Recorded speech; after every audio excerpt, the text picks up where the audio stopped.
Hello दोस्तों, good morning. स्वागत है एक बार फिर से आप सभी का एमजेटी एजुकेशन में। दोस्तों आज है 22 फरवरी। आज की इस वीडियो में हम लोग बात करेंगे 22 फरवरी 2021 के करंट अफेयर के सभी इंपॉर्टेंट क्वेश्चंस के बारे में।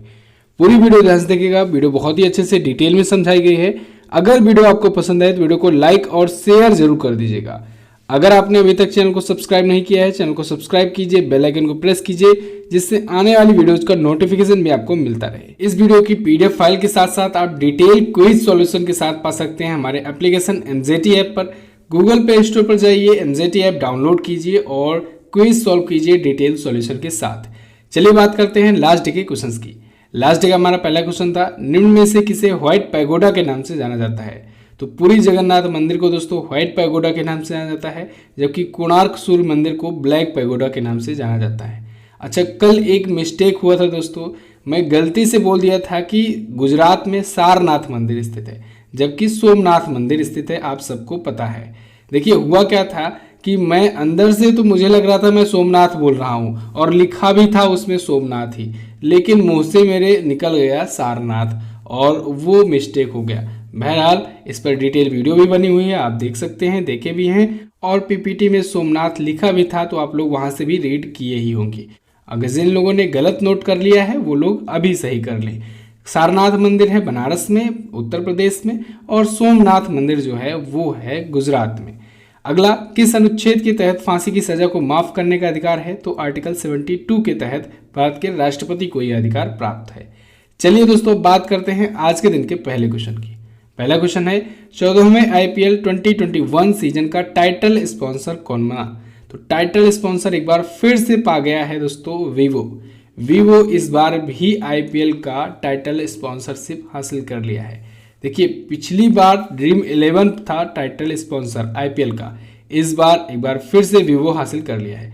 2018 में दोस्तों वीवो ने 5 वर्षों के लिए डील साइन की थी, आईपीएल की टाइटल स्पॉन्सरशिप हासिल की थी 2199 करोड़ रुपयों में। लेकिन पिछली बार आप सबको पता है बैन चाइना की वजह से 2020 में इसका जो टाइटल स्पॉन्सरशिप था वो कैंसिल कर दिया गया था, क्योंकि वीवो एक चाइनीज कंपनी है। तो सिर्फ पिछली बार के लिए ड्रीम 11 को आईपीएल की टाइटल स्पॉन्सरशिप मिली थी। ठीक है, अब देखिए टाइटल स्पॉन्सरशिप क्या होता है। टाइटल स्पॉन्सरशिप का मतलब होता है जब भी आईपीएल का नाम लिया जाएगा उसके टाइटल के पहले इस कंपनी का नाम आएगा। जैसे इस बार अब कहेंगे हम लोग वीवो आईपीएल, पिछली बार हम लोग क्या कहते थे, ड्रीम 11 आईपीएल। ठीक है, तो ये हुआ टाइटल स्पॉन्सरशिप। अभी आईपीएल 2020 जो हुआ यानी पिछले वर्ष जो हुआ उसके बारे में अगर बात करें तो वो था 13वां संस्करण। आयोजन उसका हुआ था यूनाइटेड अरब अमीरात में। विजेता हुई मुंबई इंडियंस 5वीं बार जीती आईपीएल का खिताब। टाइटल स्पॉन्सरशिप था ड्रीम 11 के पास और पार्टनर था दोस्तों अन अकेडमी। याद रखिएगा, पार्टनर था आईपीएल का अन अकेडमी। इस बार की अगर बात करें, इस बार आईपीएल 2021 जो होने जा रहा है ये 14वां संस्करण है। इसका आयोजन भारत में किया जाएगा और इस बार टाइटल स्पॉन्सरशिप एक बार फिर से वीवो को मिल गई है। और एक और क्वेश्चन अभी आया था चर्चे में, बहुत ज़्यादा इंपॉर्टेंट क्वेश्चन। अभी हाल ही में राजस्थान रॉयल्स ने दोस्तों क्रिस मॉरिस को आईपीएल के इतिहास में सबसे महंगे दाम में खरीदा है। कितने में? 16.25 करोड़ रुपए में खरीदा हुआ है क्रिस मॉरिस को। ये साउथ अफ्रीका के प्लेयर हैं, खिलाड़ी हैं, ऑलराउंडर हैं। क्लियर दोस्तों, आईपीएल जो है ये आईपीएल टूर्नामेंट बहुत ज़्यादा चर्चे में रहता है और इससे बहुत सारे पॉइंट्स निकल करके आते हैं। इस वजह से एग्जामिनर्स को यहाँ से क्वेश्चन बनाने में बहुत ज़्यादा आसानी होती है, क्योंकि बहुत सारे क्वेश्चन बनते हैं। तो इसी वजह से अभी जो एनटीपीसी का एग्जाम हुआ था इसमें लगभग सभी सेट में आईपीएल से क्वेश्चन आए थे। और आपको मैंने एक वीडियो दी हुई है, डिटेल वीडियो आईपीएल पर, जो अभी आईपीएल हुआ आयोजित, और उस वीडियो में सभी के सभी क्वेश्चंस को कंप्लीट कवर अप किया गया है, तो आप उस वीडियो को जरूर देखिएगा। चलिए बात करते हैं अगले क्वेश्चन की। नाउडेक्स 21 और आईडेक्स 21 नामक अंतर्राष्ट्रीय रक्षा प्रदर्शनी में कौन सा भारतीय जहाज शामिल हुआ? तो दोस्तों आईएनएस प्रलय शामिल हुआ है नाउडेक्स 21 और आईडेक्स 21 नाम के अंतर्राष्ट्रीय रक्षा प्रदर्शनी में। अभी हाल ही में हिस्सा लेने के लिए गया है आईएनएस प्रलय। ये नाउडेक्स 21 और आईडेक्स 21 क्या होता है? इसका मतलब होता है नेवल डिफेंस एग्जीबिशन 2021। आईडेक्स का मतलब होता है इंटरनेशनल डिफेंस एग्जीबिशन 2021। अभी हाल ही में दोस्तों यूएई में, यूनाइटेड अरब अमीरात में दोस्तों एग्जीबिशन आयोजित किया जा रहा है, यानी प्रदर्शनी आयोजित की जा रही है। और इसमें आईएनएस प्रलय जो है, इंडियन नेवल शिप प्रलय जो है वो हिस्सा लेने गया हुआ है। कब से कब तक आयोजित किया जा रहा है? तो 20 फरवरी से 25 फरवरी के बीच में ये आयोजित किया जा रहा है। अच्छा, भारतीय नौसेना आया है, इससे रिलेटेड कुछ पॉइंट्स हम लोग रिवाइज कर लेते हैं। अभी हाल ही में भारतीय नौसेना ने ट्रोपेक्स नाम का अभ्यास किया हुआ था। भारतीय नौसेना दोस्तों ईरान रूस सुरक्षा बेल्ट 2021 नाम का जो नौसेना अभ्यास चल रहा है इसमें भी शामिल होने गया हुआ है। ठीक है, हिंद महासागर में ये आयोजित हो रहा है। अच्छा, भारतीय नौसेना आया है, इसके बारे में जानिए। 4 दिसंबर को भारतीय नौसेना दिवस मनाया जाता है। भारतीय नौसेना के अध्यक्ष हैं एडमिरल करमबीर सिंह जी, और इंडियन नेवी जो है ये दुनिया की 7वीं सबसे बड़ी नेवी है। अगला क्वेश्चन है 2020 tree city of the world के रूप में मान्यता पाने वाला एकमात्र भारतीय शहर कौन बना? तो वो बन गया है दोस्तों हैदराबाद।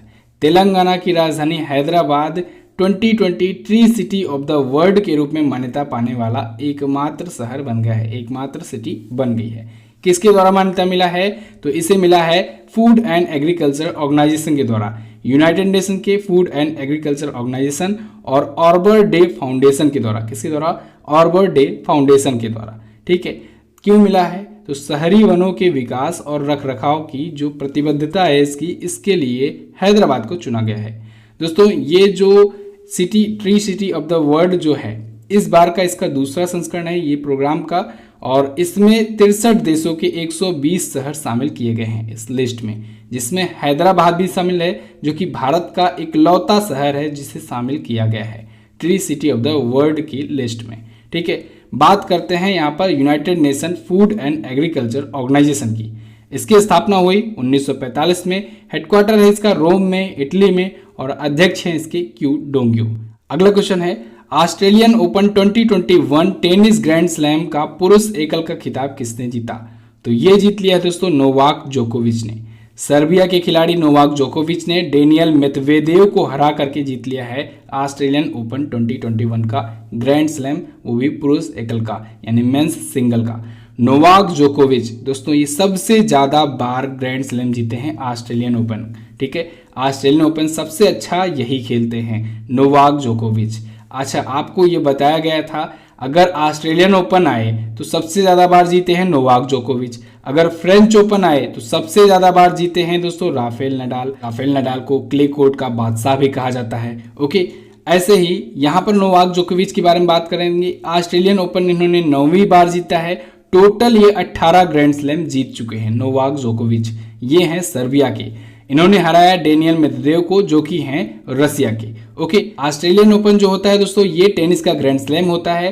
कई बार आपको बताया गया है कि प्रत्येक वर्ष 4 ग्रैंड स्लैम होते हैं। सबसे पहले होता है ऑस्ट्रेलियन ओपन, फिर होता है फ्रेंच ओपन, फिर होता है विंबलडन ओपन, और चौथा और आखिरी ग्रैंड स्लैम होता है साल का प्रत्येक वर्ष का यूएस ओपन या अमेरिकी ओपन।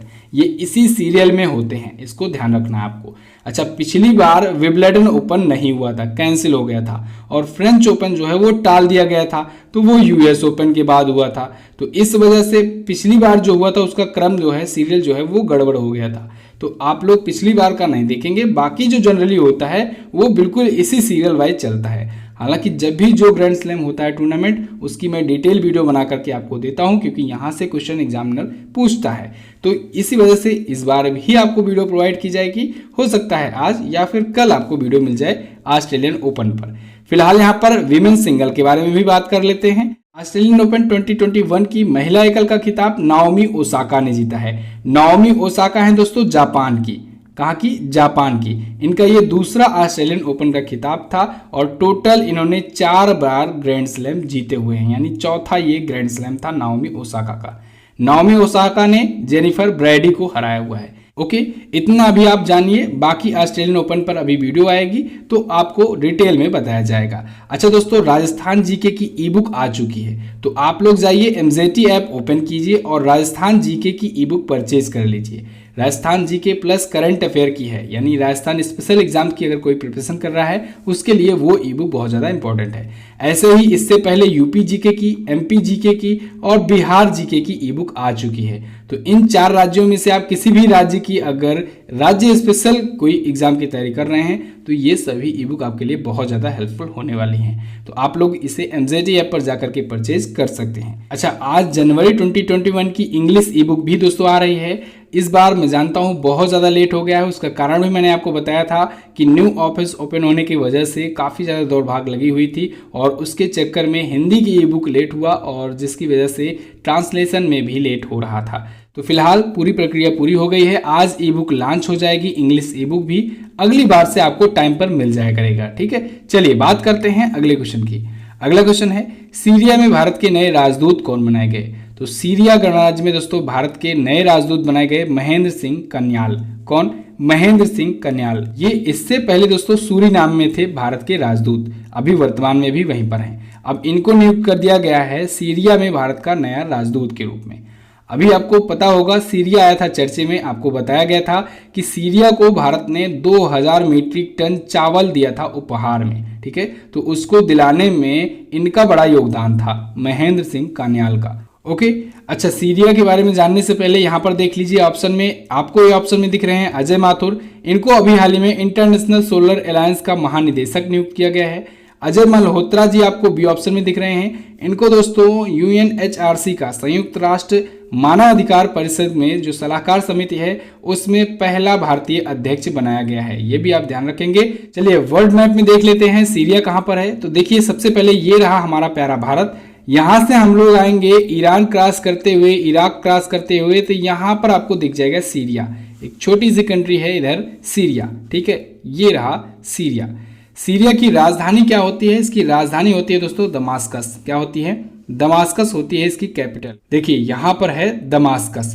ओके, यहाँ के प्रेसिडेंट कौन है? यहाँ के प्रेसिडेंट हैं बासिर अल असद। कौन है? बासिर अल असद हैं यहाँ के प्रेसिडेंट। यहाँ की प्राइम मिनिस्टर हैं इमाद खामिस।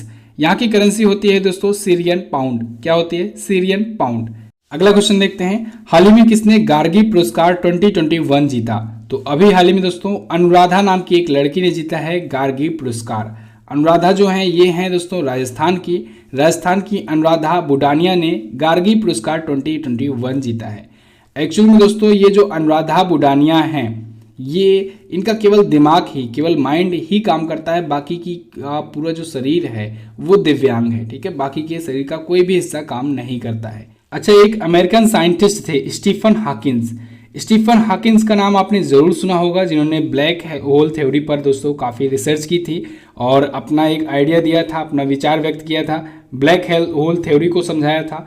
तो स्टीफन हॉकिंग की तरह ही इनका भी कुछ वैसे ही स्ट्रक्चर है। ठीक है, इनकी बॉडी का भी, इनकी भी बॉडी में केवल इनका माइंड काम करता है, बाकी पूरा बॉडी काम नहीं करता है। और अभी हाल ही में इन्होंने सबको चौंकाया है 12वीं की कक्षा में 85% मार्क स्कोर करके। किसने? अनुराधा बुडानिया ने। तो ये राजस्थान की हैं, इस वजह से इनको राजस्थान की स्टीफन हॉकिंग के नाम से भी जाना जाता है। तो अभी हाल ही में इनको गार्गी पुरस्कार 2021 से सम्मानित किया गया है।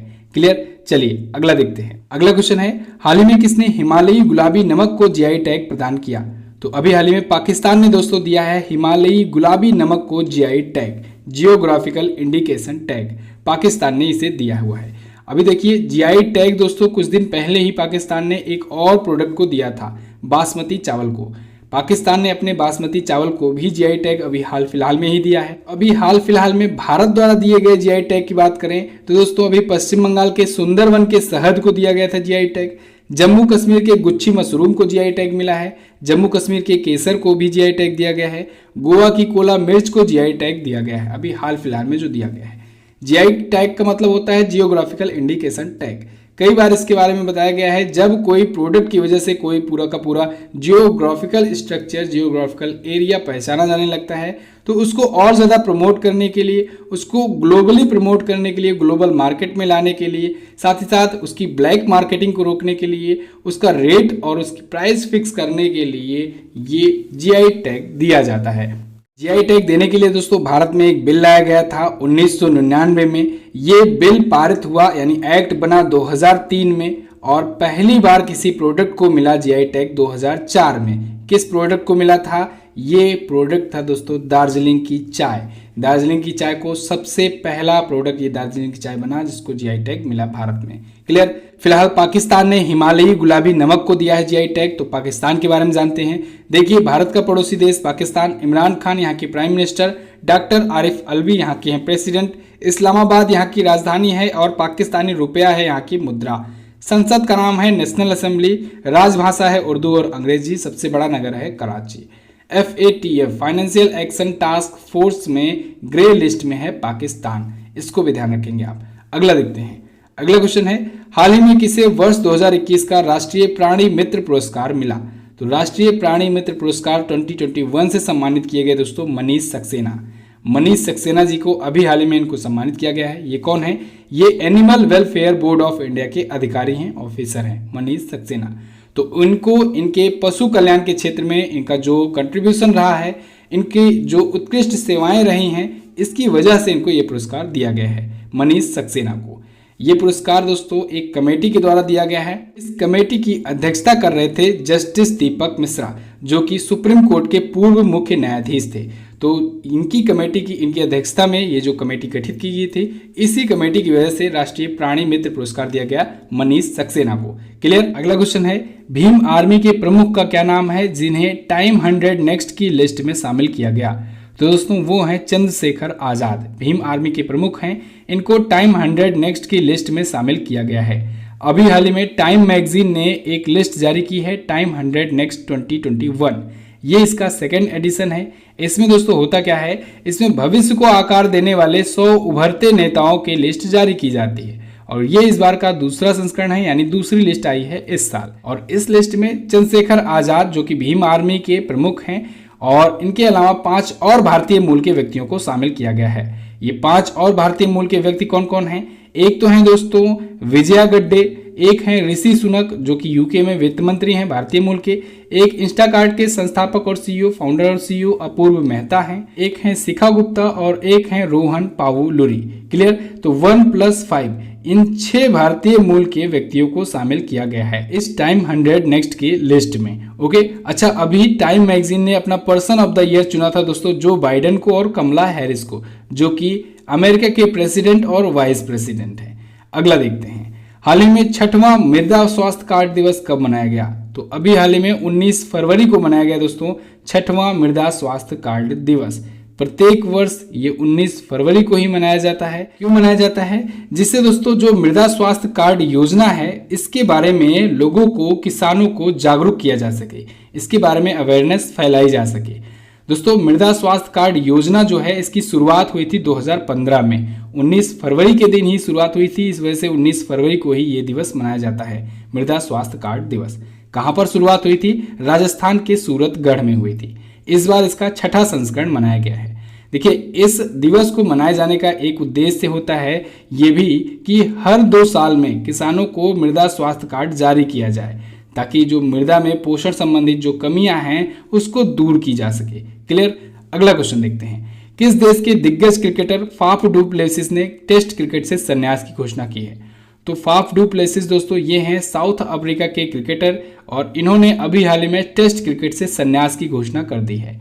इनके टेस्ट क्रिकेट करियर की बात करें तो 2012 में इन्होंने डेब्यू किया था। टोटल 69 मैचों में इन्होंने 4163 रन बनाए हैं, जिसमें 10 शतक और 21 अर्धशतक शामिल हैं। अच्छा, अभी संन्यास से याद आया, भारतीय क्रिकेटर नमन ओझा ने भी संन्यास की घोषणा कर दी है। क्लियर है बिल्कुल। अगला क्वेश्चन देखते हैं, हाल ही में किसे DHFL ग्रुप का अधिग्रहण करने को मंजूरी मिली? तो दोस्तों पीरामल ग्रुप को DHFL ग्रुप का अधिग्रहण करने की, एक्विजिशन करने को मंजूरी मिल गई है। किसकी मंजूरी? RBI की, रिजर्व बैंक ऑफ इंडिया की। एक्चुअली में दोस्तों DHFL जो है ये दिवालिया हो गया था। दिवालिया होने के बाद इसकी बोली लगी, नीलामी हुई और उसमें पीरामल ग्रुप ने इसको एक्वायर कर लिया है। ठीक है, तो पीरामल ग्रुप जो है 1 महीने पहले ही इसको ये बोली जीत गया था, यानी इसकी नीलामी जीत गया था। 1 महीने बाद इसको RBI की मंजूरी मिल गई है और अब इसका एक्विजिशन करने के लिए तैयार है DHFL का। क्लियर। DHFL के बारे में बात करें, इसका फुल फॉर्म होता है दीवान हाउसिंग फाइनेंस कॉर्पोरेशन लिमिटेड। इसकी स्थापना हुई थी 1984 में, हेडक्वार्टर है मुंबई में और इसके चेयरमैन एंड मैनेजिंग डायरेक्टर हैं कपिल वाधवन। पीरामल ग्रुप की बात करें तो इसकी स्थापना हुई थी दोस्तों 1984 में, हेडक्वार्टर मुंबई में इसका भी है, चेयरमैन है इसके अजय पीरामल। क्लियर। तो DHFL का अधिग्रहण करेगी पीरामल ग्रुप। ओके, तो बस दोस्तों आज के दिन के करंट अफेयर के क्वेश्चन से बस इतना ही। आई होप आपको वीडियो पसंद आई होगी। अगर वीडियो पसंद आई है वीडियो को कर दीजिए लाइक, शेयर कर दीजिए अपने दोस्तों के पास, और अगर अभी तक आपने चैनल को सब्सक्राइब नहीं किया है तो चैनल को सब्सक्राइब कीजिए, क्योंकि यहाँ पर वो आता है जो आप चाहते हो। कमेंट करके आप हमें बताओ अगली वीडियो आपको कौन सी चाहिए, किस टॉपिक पर चाहिए, वो वीडियो लिस्टेड कर दी जाएगी। आने वाले दिनों में आपको वो वीडियो जरूर मिलेगी। बात करते हैं क्वेश्चन ऑफ द डे की। आज का आपके लिए पहला क्वेश्चन है, हाल ही में 10वां विश्व पेंगोलिन दिवस कब मनाया गया। अगला क्वेश्चन है, दुनिया का सबसे बड़ा नदी द्वीप किस नदी पर बनता है। दोनों क्वेश्चंस का डिटेल में आप आंसर दे सकते हैं। अच्छा, इस वीडियो को अब आप देख लिए हो, जाओ जल्दी से MZT ऐप पर क्विज सॉल्व कर लो। क्विज दोस्तों अब डिटेल एक्सप्लेनेशन के साथ आ रही है। आप लोग डिमांड करते थे कि क्विज में भी सॉल्यूशन प्रोवाइड किया जाए, तो अब से आपको क्विज में भी डिटेल सॉल्यूशन प्रोवाइड किया जाता है, जिससे आपको कंफ्यूजन नहीं रहेगी। तो आप लोग क्विज जरूर सॉल्व किया करो। क्लियर। इसके साथ ही जब आप क्विज सॉल्व करोगे, सॉल्यूशन देखोगे, वहां भी एक बार रिवाइज कर लोगे पॉइंट बाय पॉइंट, तो आपका बिल्कुल क्लियर हो जाएगा। करंट अफेयर का एक भी पॉइंट आपको कोई भी कंफ्यूजन नहीं रहेगा, सब कुछ याद रहेगा, रिवाइज भी हो जाएगा। इसके साथ ही दोस्तों आप MZT एजुकेशन नाम के टेलीग्राम ग्रुप से भी ज्वाइन हो सकते हो। वहां पर सभी प्रकार की PDF फाइल भी आपको प्रोवाइड की जाती रहती हैं। तो वीडियो को अंत तक देखने के लिए दोस्तों बहुत बहुत धन्यवाद। मिलते हैं अगली वीडियो में, तब तक के लिए नमस्कार, जय हिंद, वंदे मातरम।